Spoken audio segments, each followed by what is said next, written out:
One of the questions that I get asked the most is how do I get my first hire? Even then, how do I get my second and third hire? What did you do? For those that don't know, my name is Justin. I am the owner of a 7-figure pooper scooper business in the DFW area. I also do coaching. I do one-on-one and group coaching for those that are just getting started and have a limited budget, but you want more hands-on training and be able to ask questions immediately when you need things figured out. So one of the things that I want to cover in this video is one of the most asked questions from the clients that I have on the coaching side of this business. That's usually about, I have a full-time job and I'm doing this on the side. How do I get the first hire? How do I get to the point of being able to hire and pay somebody? And then once I do that, how do I transition from my full-time job to being in my business full-time, right? Done that, now, once I'm doing a full-time route, I don't have my full-time job anymore, it's just me. How do I get my second hire? How do you get the third hire? Like, I'm not understanding how you get to that point. And I'm gonna give you maybe not the perfect answer, but I'm gonna tell you exactly what I did and what I would do if I had to start all over again. So I'm gonna answer that question by basically giving you my story and how I got from starting with a Craigslist ad to having over 1,100 clients with 8 technicians and making 7 figures a year. So when I started the business, I was a solo scooper, right? I had a full-time job and I was scooping after work. Basically what I did is I would do 5 yards every day, Monday through Friday, after work on my way home. And then I would do 30 yards on Saturday. So as you can imagine, I got maxed out at about 60, maybe 70 clients. I just couldn't do any more, right? I could do 40 on Saturday. I could do 5 every day after work. 30 was a good number, but I could get 40 done. And so I was at 70 clients. And that was with doing initials. So it was very hard. But I got to that point where I was just like, I don't know what to do, right? I don't have enough clients to quit my full-time job, and I can't take on any more clients with the job. And so what I did is I was kind of scared too, but I figured I'm gonna have to hire a part-time person. And then the first hurdle that I had was I can't hire a part-time person and have them work 6 days a week. You know, doing 5 yards here, and then doing 30 on Saturday. And so what I did was for one, I got very lucky. I had a lady that was at our church that reached out, said that she did delivery for like DoorDash, things like that, grocery pickup. So if you can find somebody that does that, that's what I would recommend, because she would do these side jobs while her kids were at school and her husband was at work. And so she said, I'm basically available any day, anytime. I just turn off my app for those other businesses and I scoop poop. And then when I'm done, I'll go back to deliveries. And so what I did was I moved all of my Saturday stops to Friday. That way they were all happy because it's still getting clean for the weekend. And then all my 5 stops throughout the week, I moved all of them to Thursday. So all I needed her was 2 days a week, 8 to 9 hours a day. And she did 30 to 35 yards on Thursday and 30 to 35 yards on Friday. And then I started doing all of my initials on Saturdays, and then I would put them on a day of the week. And so basically I built it up from 60 to 70 clients. I say 60 to 70 because, you gain some and you lose some as you go. So it's always, going back and forth. But basically what I did is I just started doing my initials on Saturdays. I moved them to the day of the week. I started doing 5 after, basically where they were at before I moved them all to those 2 days is where I would put these new clients, because I knew I was gonna move them back. And so I just started building out 5 after work every single day, 30 on Saturday. I built up to right at, I think it was like 88 to 92. Those are the 2 numbers that stand out to me. I'm pretty sure it was one of those 2 numbers, or maybe even 90, maybe right in the middle. When I did the math, and I knew that I could quit my full-time job and scoop. And And you know, I got a little bit of luck too with the job that I had a pension, and if you quit within a certain amount of time, I think it'd be 4 or 5 years, you could get a check for that pension. And so I was able to pick up a check that I had been basically investing into for the last 2 or 3 years. And so that helped us out as well. Plus I had a smaller part-time job at my church.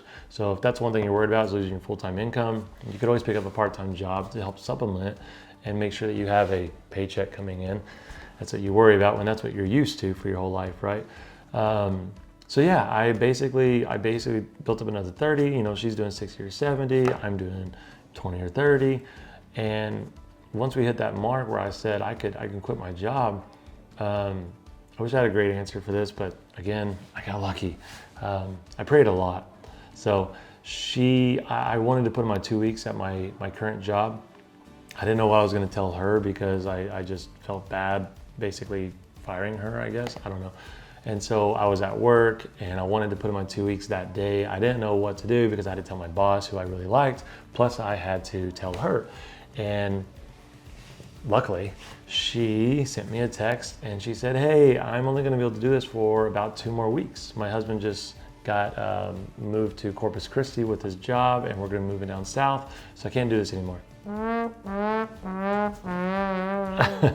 I wrote up my letter for my 2-week notice and I sent it to my boss within 10 minutes of her sending me that text. So the last week that she worked for me, that very next Monday, what am I doing? I'm waking up to go scoop poop all day. So yeah, that's how I transitioned from basically one client to being able to do this full time. So the next part of that question is, okay, I got, you know, my part-time employee, I've transitioned full-time and quit my job, I let them go, now I'm in the truck, and I built up, let's say 150 clients, right? I'm doing this full-time, we're doing 30 to 40 stops every single day, 5 to 6 days a week. I've made this into a full-time job, making more money than I've ever made, and I want to grow more, right? I'm doing, let's say where I was at, right? I did 190 yards a week, was my max. So let's say you had 190 yards, you're working your butt off, you can't afford to get sick, you can't afford to have bad weather happen because you can't move any clients around because you're working all day, every single day, and you have no idea how you're going to hire somebody, because once you hire somebody, right, what's going to happen? Their pay is going to come from your full-time pay. And that can be difficult and a large pill to swallow. I'm here to tell you, in my experience, that it works out.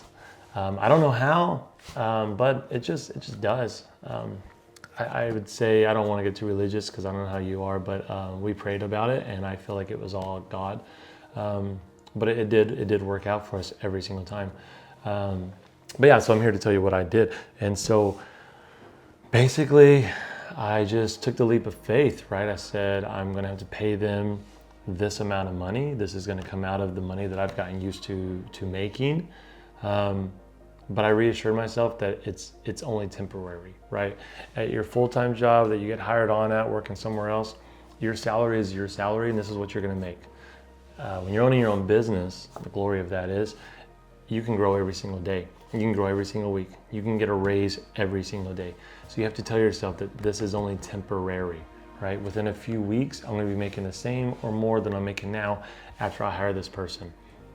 And so that was the leap of faith that I took, right? This is going to work out. Worst case scenario, if it doesn't work out and a month or two goes by and it's just not growing and you know you're paying this person and you'd rather have the money yourself, I'd hate to do it. I'd hate to suggest it, but worst case scenario, you could always just let that person go and go back to scooping. But you don't have to do that. It's going to work out. It always works out. You just have to market and put your business out there, right? You're not selling. They got to think of it as your moral obligation to let other people know that they don't have to pick up their dog's poop, right? And they don't have to hire one of the other franchises that aren't good because they're always coming on random days or having different technicians come out. They're always missing poop. You know, you are a good company. You're better than them. You know you are. So it's your moral obligation to let them know that you exist and that they should use you. So yeah, that's really all you do. I got to that point where I couldn't handle anymore, and that's exactly what I did. I put out a hiring ad. I hired my first person, and they jumped in the truck. And basically what I did was, if I had 190, I gave them 150, right? So that was my biggest expense, was I had to hire the employee, and then I had to go to get another vehicle, right? So I had a Honda Fit. I went and bought my first Nissan Frontier. Of course, I financed it. And so, yeah, that's what I did. I hired him. I put him at 150 yards. I had 190. So I took those 40 yards. Once he could do 160, I gave him that. And then I was doing 30. And basically all I did was I just started running my ads more. And since I wasn't out scooping, I was able to post more in the buy sale pages, in the neighborhood pages. I was sharing stuff on Instagram. I would go out and get pictures of him scooping yards, because when you're out there scooping, you're trying to hurry, you can't take pictures of yourself.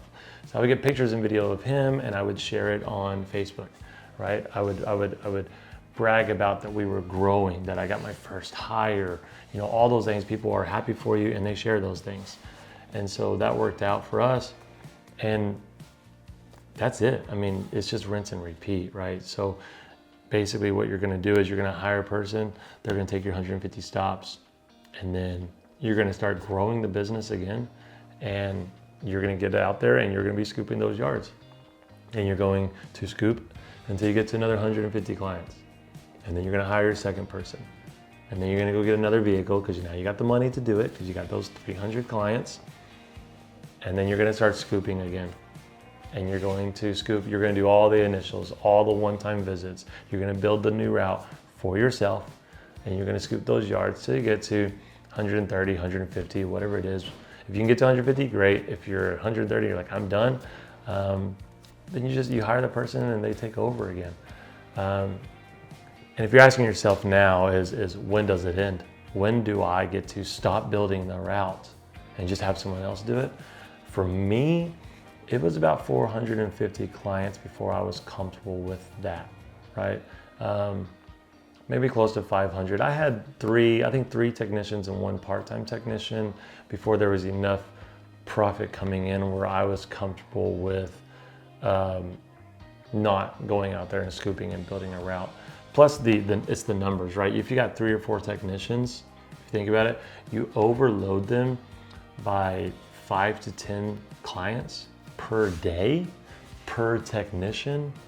You can build up around 100 stops that way, right? Just them, to where they're like, I can't take any more, right? They're screaming uncle, they're tapping out. I can't do any more yards, I'm full, right? But you're doing it on purpose, right? There's a reason behind it, and you just tell them, it's gonna get better in a few weeks. Just stick it out for me, and I promise I'll make it better. Because what you're doing is you're overloading all of them, and then once you find that new hire, you get that new truck, you're gonna pull those 10 to 15 stops from each tech from each day.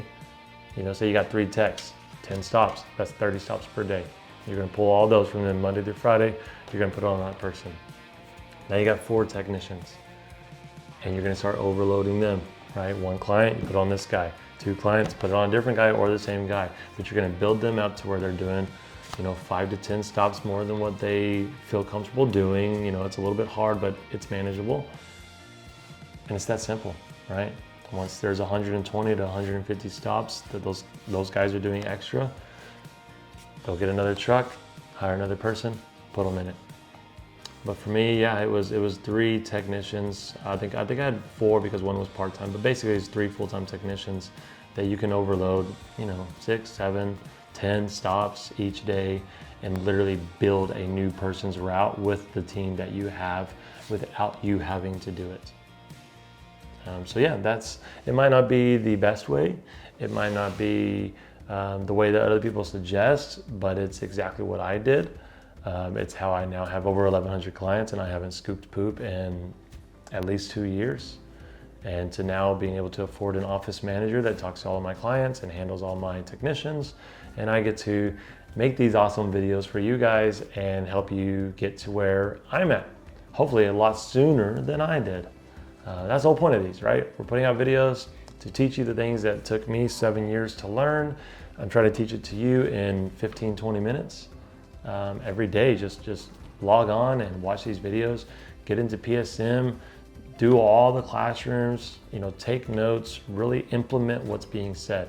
right? One thing Joshua Latimer says is knowledge is nothing without implementation, right? So you might be able to watch all these videos, you might be able to do all the classrooms and read all the content in Poop Scoop Millionaire on the school app, but if you're not implementing what you're learning, it means nothing, right? Get out there and do the things that we're telling you to do because we did it, right? We're not guessing, we're not making up things, we're not just trying to be gurus. I'm just basically telling you what I did, how I did it. You just got to get out there and do it, right? Just, if you haven't started yet, get started. Go scoop 1 yard this week. It's that simple. Just go scoop it. Tell them to tell their friends. Tell them to tell their neighbors. Tell them they'll get a free visit. They send you a referral, right? Just get out there and do it, because that one client will turn into 1,100 clients in just a few years.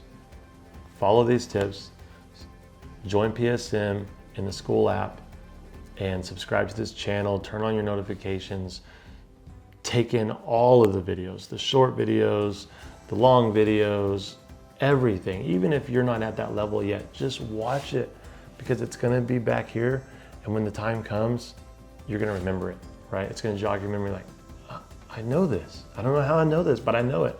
So watch them all, take notes, talk to your spouse, talk to your friends about what you're learning, because it's gonna help it all cling to your memory, and it's gonna help you out when you need it the most. But I think this is awesome. I didn't have this content or the PSM group when I was starting out. And so I think you guys are in a really good place, and you really need to be taking advantage of everything that we're putting out for you.